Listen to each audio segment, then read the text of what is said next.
Assalamualaikum warahmatullahi wabarakatuh. Selanjutnya saya akan menjelaskan secara ringkas materi bab 10 yaitu akuntansi perusahaan dagang, ketentuan bisnis, dan metode pencatatan. Baik, langsung saja. Yang pertama, karakteristik perusahaan dagang terbagi menjadi dua. Yang pertama, perusahaan lazim dikelompokkan menjadi 3 jenis, yaitu perusahaan jasa, perusahaan dagang, dan perusahaan manufaktur. Yang kedua, kegiatan utama perusahaan dagang adalah membeli barang dagang dan pemasuk atau tekanan dan menjual kembali kepada pelanggan. Barang yang diperjualbelikan lazimnya disebut barang dagang. Karakteristik perusahaan dagang antara lain: yang pertama, transaksi jual beli BD merupakan aktivitas utama perusahaan. Yang kedua, barang yang perlu diperjualbelikan lazimnya memiliki periode tidak lebih dari 1 tahun. Yang ketiga, perusahaan lazimnya memiliki persediaan BD. Yang kedua, ketentuan bisnis yang berlaku.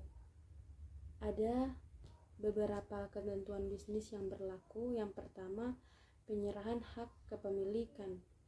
Penyerahan hak kepemilikan sangat penting terkait dengan saat perpindahan hak kepemilikan terjadi dan penentuan pihak-pihak yang harus menanggung beban yang terjadi dalam rangka pengiriman. Yang kedua, insentif pelunasan. Transaksi kredit memunculkan utang dagang bagi pembeli dan piutang bagi penjual. Perusahaan penjualan seringkali menawarkan insentif agar pembeli mau membayar kredit sebelum jatuh tempo atau paling lambat adalah pada tanggal jatuh tempo. Yang ketiga, potongan pemasaran. Terdapat dua potongan, yaitu yang pertama potongan kuantitas, yang kedua potongan dagang, dan yang berikut ada retur dan keringanan harga. Jika DB yang dikirimkan tidak sesuai dengan permasalahan atau rusak, maka pembeli dapat salah satu cara berikut. Yang pertama, mengembalikan atau retur BD tersebut. Yang kedua, meminta keringanan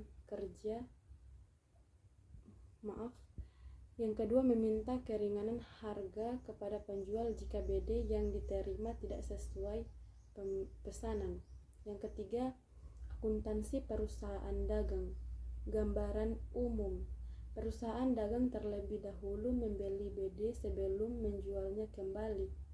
Transaksi pembelian BD lazimnya meliputi pembelian atau kredit pembayaran, beban angkut pembelian, retur, dan keinginan harga penjualan dan pembelian potongan penjualan kepada pelanggan.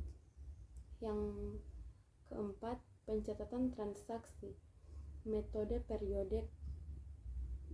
Menggunakan metode periodik, pencatatan atas perubahan barang akan ditambah di akun-akun yang dibuat khusus untuk menampung jenis-jenis perusahaan tersebut. Yang kelima, ada metode perpetual, yaitu metode perpetual mencatat setiap terjadi transaksi pembelian maupun penjualan BD di akun persediaan. Selain itu, metode perpetual mencatat harga KBT ketika terjadi transaksi penjualan barang dagang, sehingga informasi tentang KBT dapat diketahui setiap saat. Yang berikut ada: dengan menggunakan metode perpetual, setiap akun BPD telah menunjukkan saldo terkini atau terbaru dari akun tersebut. Dengan demikian, perusahaan tidak perlu melakukan pencatatan penyesuaian terhadap akun PBD sepanjang tidak terjadi kerusuhan atau kesalahan terhadap BD.